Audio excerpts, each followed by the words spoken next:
Hey everyone, how's it going?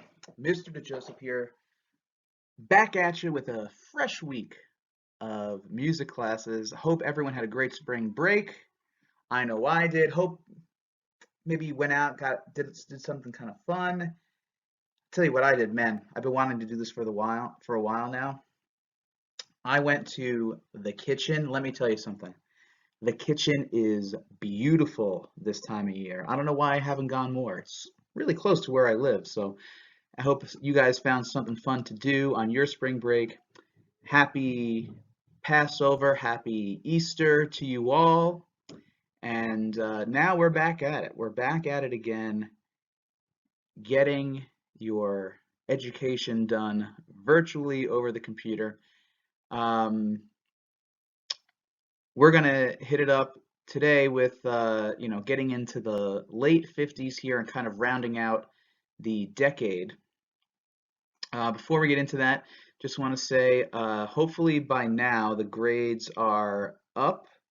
By the time that you see this, the grades for your last quiz should be up. If they're not up, they'll be up shortly. Okay, don't worry. And if some of you have not taken the quiz, so make sure you get on that. I don't want to be chasing people down. Listen, this is not fun for anyone.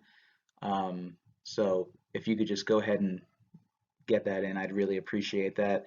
Uh, I don't want to have to be calling home, emailing home, that type of stuff. I know we're all, I saw something the other day, it was kind of profound. They said, we're all in the same boat, but we're not all weathering the same storm. This is a lot more difficult for some of us than others, and I'm trying to be very understanding and respectful of that.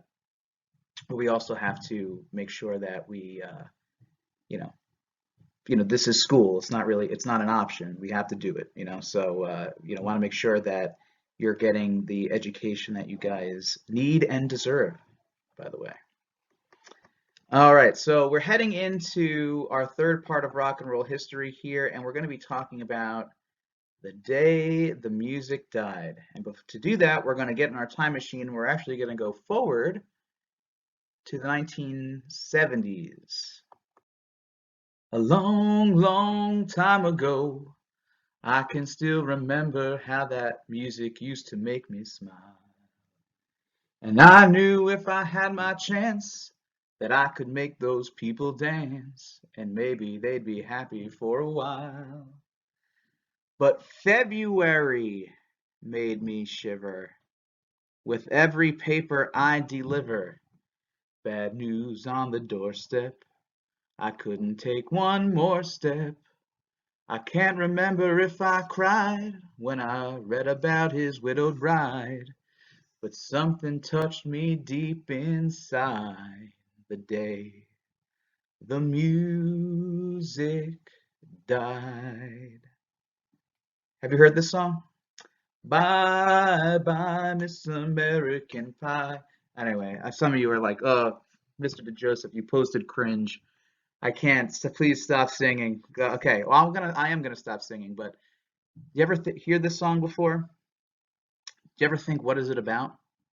Well, it's actually about a lot of things. I was actually surprised. I looked into it a little bit. It's about a lot more stuff than I uh, used to think it was about. But this beginning part, this introduction to the song, is about a very specific event that occurred in February. February made me shiver, of the year 1959, and very fittingly, the 1950s ended in kind of a tragic way with this event and kind of set the stage for, I think, this loss of innocence.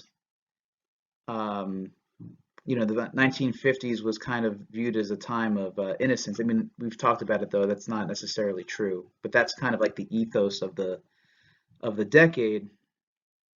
And then the 1960s, the ethos of that decade is kind of like rebellion, right? So, uh, this tragic event that occurs in 1959 kind of sets the stage for the rebellion of the 60s. It's kind of that loss of innocence of the 50s leading into the rebellion of the 60s. And I haven't even mentioned what the event is yet, but it will become clear by the end of this presentation. First, we got to talk about a man by the name of Buddy Holly. There he is. Bespeckled Buddy Holly with his trademark glasses, those really thick framed glasses. That's what he was known for. He was born Charles Hardin Holly in 1936, and he died in February of 1959. Maybe you can guess where we're going with the day the music died. So, Buddy Holly, I almost said Bob Holly. Now you know I was a pro wrestling fan in the 1990s with hardcore Bob Holly. Okay, well that's not. I'm talking about Buddy Holly. Okay, and Bob Montgomery. They had been trying to bring elements of R&B into country music, and they kind of created this new form of music in the 50s called rockabilly by combining these different elements of the blues, R&B, boogie woogie, rock and roll, country music. Did I say country already? Um, and this is what they were trying to do, so by combining these different elements. They were influenced by Elvis Presley in the way that he used the blues and country in his own music, and they liked his kind of his harder edge that he had.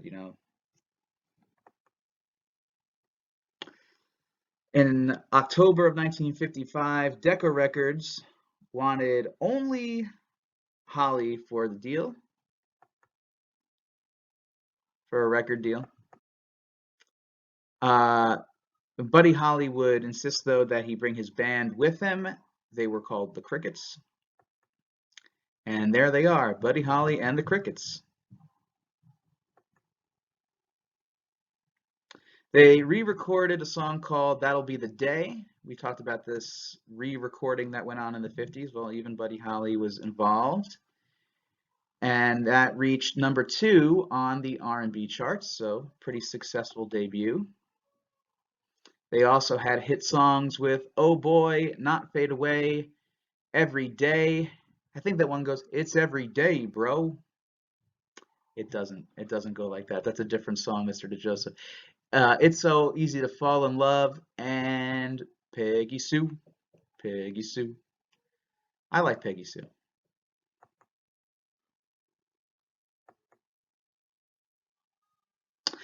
So I'm going to link below a performance of Peggy Sue from the Ed Sullivan Show. We talked about Ed Sullivan back with Elvis.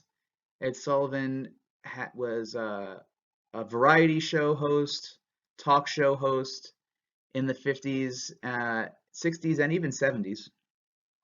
And lots of young artists got their start on Ed Sullivan. Lots of established artists saw like kind of booms in their career after appearing on his show. He was a widely watched television program, and he's a big figure in rock and roll history just because so many great artists appeared on his show. And so I'm going to show you the clip of Buddy Holly on the Ed Sullivan Show. You'll notice here in the song Peggy Sue, he uses this what they call the hiccup vocal technique. Whoa, you can just you could listen to it. He does it kind of better than me. So you can check that out.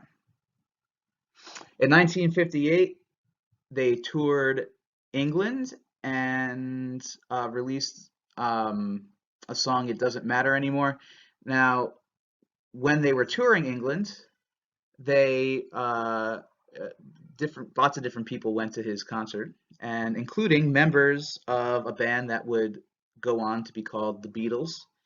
They were Buddy Holly was one of their main influences, along with people like Little Richard, Chuck Berry, people like that. All right, here we go. February 3rd, 1959, the day the music died. So Holly joined the Winter Dance Party, a 2-week tour of the northern Midwest. Now, if you know anything about this area, we're talking about like the North Dakota area, right? In the February, in the winter, it can get quite cold. That plays a part. This tour featured many major artists of the time, including Dion and the Belmonts, Frankie Sardo, the Big Bopper, aka J.P. Richardson, and a young man named Ricardo Valenzuela, who went under the stage name of Richie Valens. And he had a big hit song at the time called La Bamba, which is actually a kind of rock and roll version of an old Mexican folk song. And Richie Valens was very young. He was like something like 17, 19, something like that. Very, very young, but up and coming, and really the first big Latin American star. Rock star, I should say. First major Latin American rock star. So after their February 2nd gig at the Surf Ballroom in Clear Lake, Iowa, Holly chartered a plane to Fargo, North Dakota. This is documented in the biopic of the life of Richie Valens called La Bamba. And this scene is played out where there is the tour bus breaks down. Buddy Holly decides to charter a plane, and they kind of have to draw straws at who's going to go on the plane, flip a coin, and the plane was small. It could only fit 4 people, including the pilot, and the people on the plane were Buddy Holly, Richie Valens, and the Big Bopper. I'm going to post below one of the Big Bopper songs. Big Bopper was known mainly as a radio DJ, and he kind of ghost writ songs for different rock artists, and he had a lot of success doing that. In 1959, though, in 1958, 1959, he had his own hit song called Chantilly Lace. It's a fun song. It's really funny. But I'll post that below too. That was a big one. That was a big one. It was a big hit. It's a fun song, a funny song, pretty funny song. Anyway, these are the people who get on the plane. Maybe you can see where this is going. Shortly after takeoff, the plane crashed, killing everyone on board. And this event was immortalized in Don McLean's song American Pie, which I attempted to sing for you earlier in this presentation.